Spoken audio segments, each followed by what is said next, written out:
और ये सब एक ही जगह की है। एंड गॉड नॉट हमारी शिव से मैं तुम्हें ढूंढ रही हूँ इसी जगह ये बेहद ज़रूरी है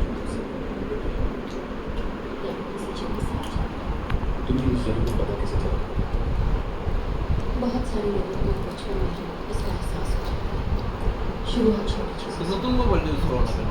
मुकाम महसूस চার্জ দিতেছে जब এটা থেকে সব কিছু বাইরে সমস্যা হলো কি মানে অনেক সময় দেখা তাড়াতাড়ি কাস্টমারের সাথে কনভারসেশন করতে হবে ওটা সিস্টেমে গিয়ে গ্যাঞ্জাম হয়ে যায় अगर तुम जवानी में अलग हो जाती तब तक कोई नहीं कभी मौका मिले मौत तो सिर्फ नई जिंदगी को अपनाता है नई जिंदगी वही का